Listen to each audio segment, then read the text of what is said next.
Hey everyone, Brandon here, Socket Monkey Garage, and it's time for another Dodge Charger Daytona update.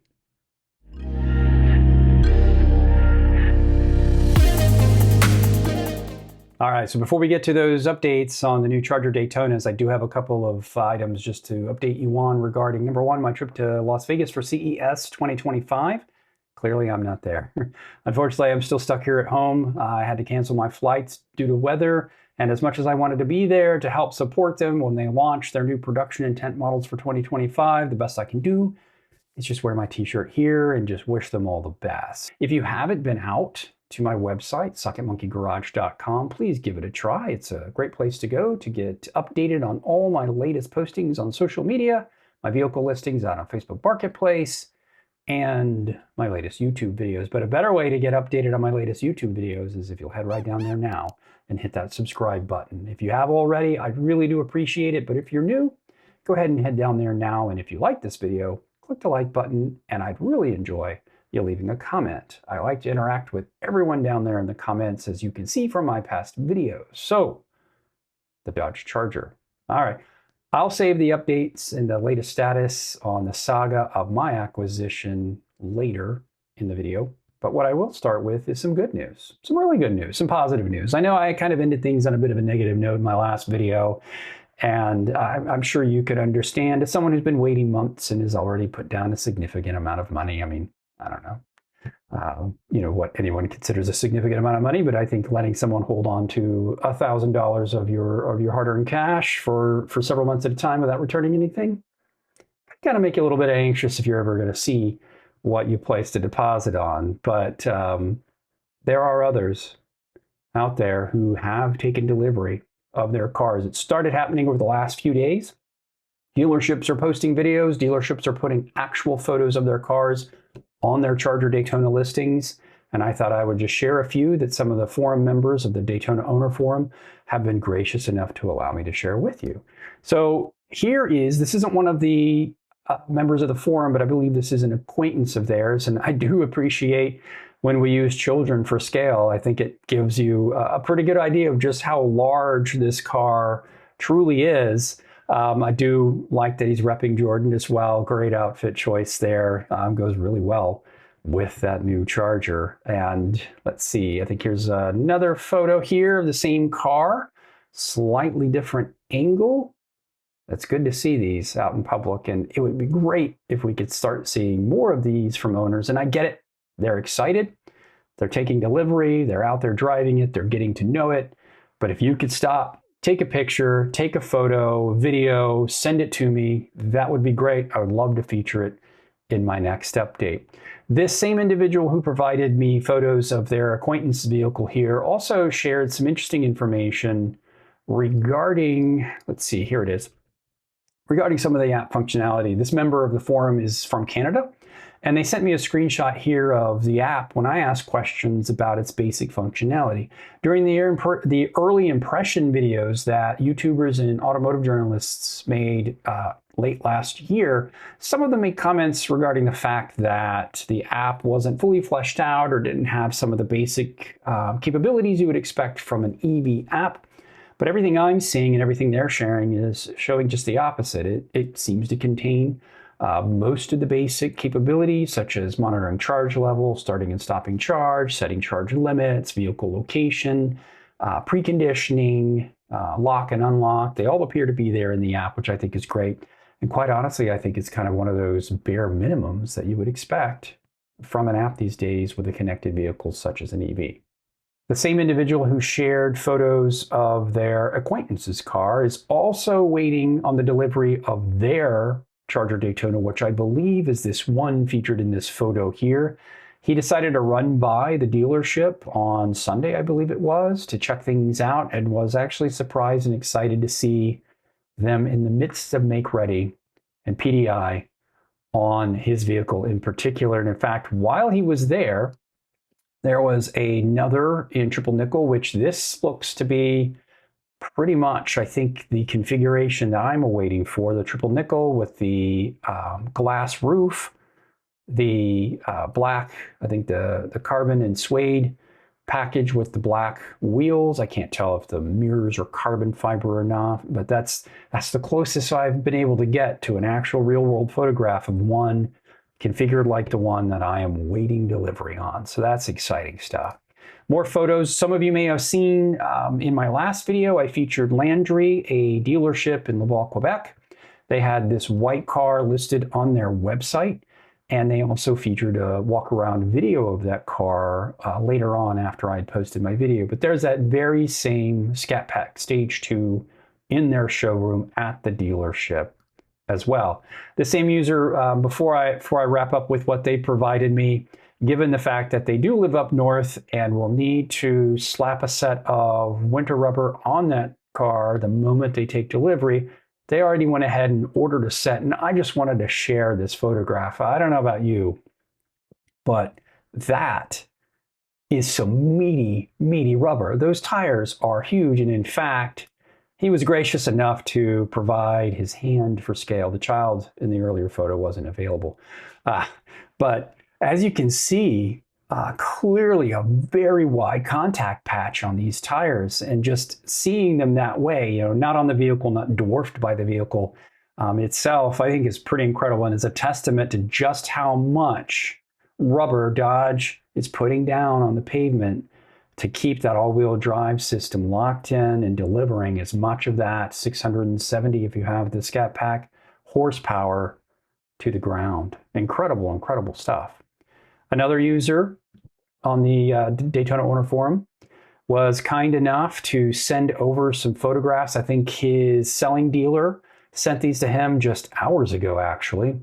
I think he's now slated to take delivery in just a few days. But as you can see, this looks like a single unit on a flatbed car hauler. I do know that Dodge is sending many of these units, depending on the region you're in, direct to your dealer on car haulers, and that is a good looking car. Look at that thing. That blue is absolutely gorgeous. You've got a good shot here of the light coming through the R-wing, and the stance. I know many of you will say this thing could be lowered, and I don't disagree, but I mean, I don't know if I want to put that battery pack any closer to anything that could penetrate it. But even then, with the height it's sitting at now, that looks better than what I would call the stagecoach wagon that I had for my '09 RT. It looked like it had been lifted before I dropped it. And here's a couple more photos I think I have here of that car. Here's one from behind. Unfortunately, up north did get a light dusting of snow. I don't know if he's got a set of winter rubbers ready to go onto this, but I do wish him well and an exciting first delivery experience with this unit here. As they report back to me with more updates and more information, I will update you with further videos. But with all that said, it's time to discuss the updates regarding my unit in particular. But before I do that, let's take a pause. And if you didn't do it earlier, if you could go down there now and hit that subscribe button, because it's your way of assuring that you'll be here when I do have an update regarding my unit, that it's here, it's in my hands, and I'm ready to show it off. So I promise I will keep you up to date as more developments occur regarding these deliveries to dealers, but more importantly, the deliveries to the actual people buying these and owning these cars. And I will share their feedback as they share it with me. But with that said, let's get to my own particular unit itself. So if you were watching my last video, you will recall that Dodge had told me that my unit had been loaded up on a truck and had been shipped. And while my vehicle status did update to vehicle built after that video, it still hasn't shown that it's shipped. Now, one exciting aspect of this is, as of this morning, I was able to pull the window sticker. But another helpful follower here did share, and I think this is someone maybe within my dealership itself, did show that within the system itself, it does confirm that the vehicle is loaded on truck, as Dodge said. But according to this, it has not left Motor Park and it hasn't arrived in Nitro Creek, and it certainly hasn't made its way yet to my dealer. So we're a week away now from that 5th delivery date that I've been provided. We'll see if that actually occurs, but it is kind of exciting to be able to crawl through this window sticker for my very own unit and actually look through all of the items here that it contains. Obviously, from a standard equipment standpoint, most of this will be the same for all of the Scat Pack units, as well as some of the package groups here.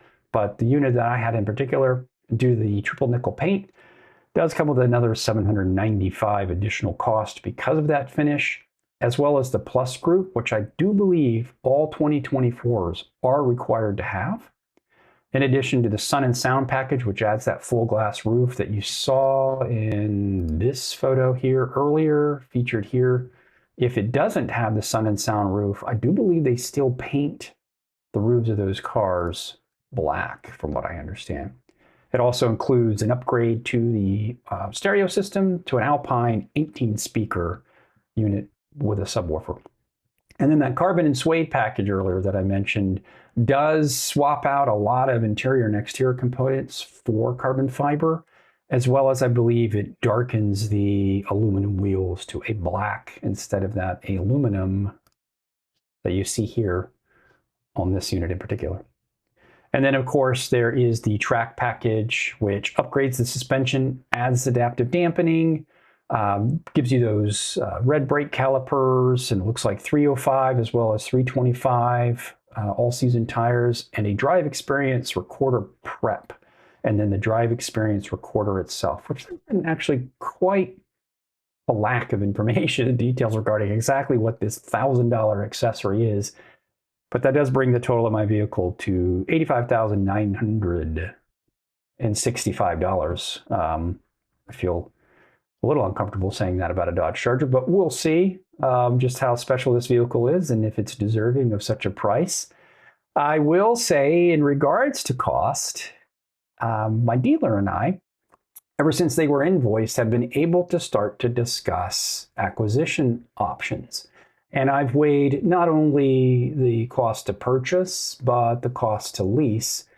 And given the leasing programs available to me at the time that my vehicle was ordered, compared to the available leasing options today, as well as the incentives, bonus cash offers, whatever discounts you want to call them, I'm able to negotiate a pretty good price on this car. Now, I won't reveal what that is yet because negotiations are not over, and I don't want to sour those with Crown in any way. They've been incredibly flexible and working with me back and forth as we get closer and closer. But to say that we're a bit far apart, at least on the final monthly lease payment, is a bit of an understatement. And the reason for that is, and I'll just jump over here. As you can see, I've shared this before. This is a response to a post that I made from the CEO of Dodge, Matt McAleer, where he was just essentially reassuring me that my price and my purchase price, my overall out the door, out-of-pocket costs were protected. And in fact, as you can see here, he says, "We always price protect sold orders for all of our vehicles to ensure we take care of our customers. When you take delivery, you will get whichever offer is best, the one from when you placed your order or the one at the time of delivery." And really kind of where we're stuck at in the negotiating process with my dealer is on the lease structure. We've agreed on all the discounts. We've agreed on the pricing that I qualify for through my relationships with Dodge and through my affiliate program relationships. We've taken care of my military discount. We've taken care of the bonus cash offers that were available, and we're hung up on the lease structure. So you may not recall, but late last year, starting around late October and into November and December, I think this program I'm about to describe actually expired on the 2nd, so just a few days ago.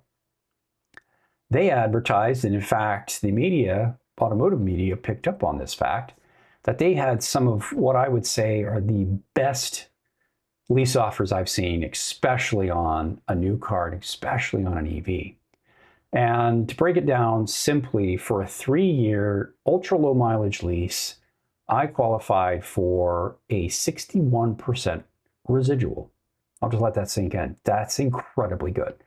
And the money factor was 0.0000, that's 4 zeros after the decimal, 6, which breaks down to like a 0.12 or 14 APR. And so if you're not familiar with leasing, essentially when you take that residual, that 61%, that means that I'm on the hook for 39% of the vehicle's value, what they call depreciation, between the point I take delivery and the point I turn the vehicle in. So essentially when you lease, you're just financing that little bit between what it was worth when you got it and what it's worth that you agree to at the beginning when you drop it off. So when you take that 39%, then you subtract all of the incentives, the bonus cash and everything, that amount that's left over is essentially what really kind of influences your monthly payment. There's also some taxes depending on where you live. And then the money factor influences something called a rent charge. That money factor is super low. I think it even went a little bit lower after the program expired, but what happened was the residual plummeted. And I'm a bit upset by that. And I was really shocked when the numbers came back, because I use Lease Hacker. I'm able to go in. I usually have a really good idea when I step in, before I even step into a showroom, what I'm going to walk out with and what I'm going to pay for it. And when we came out to be $250 to $350 apart on monthly payment, I knew something was really, really wrong. They were either trying to do some shenanigans in the finance office there, or one of us had some incorrect numbers. And as we dug deeper, it's clear that their application of this price protection that Matt outlined is not the way that I would apply it. And in fact, they're saying that what Matt said here is not necessarily really true, that does cover from incentives and bonus cash, but it doesn't cover the lease structures. And I wholeheartedly disagree. And I've let them know that, and this has been escalated. And I'm just waiting to hear back on what that resolution is. Unfortunately, if we can't come to terms on this, I mean, dropping that, I mean, that's what? 15%, 15 basis points on the residual, that's thousands of dollars more in depreciation that I'm now on the hook for, which increases the monthly payments by, like I said, hundreds of dollars.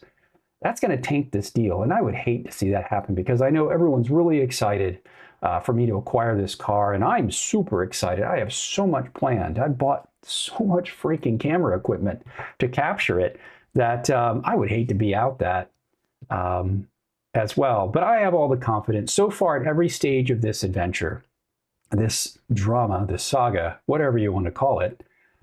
We've reached points where we don't agree, and we're able to work through it. So I have confidence that one way or the other, whether it's the intervention of Dodge Corporate, the Stellantis Financial Services leadership, or someone within my dealer's own network steps forward and agrees to do the right thing, we'll get this deal signed. And the moment that car shows up, I will be there camera in hand, and you will be able to see live as I take delivery of it. So with that, on a positive note, I'm going to wrap things up. I hope you had a happy new year.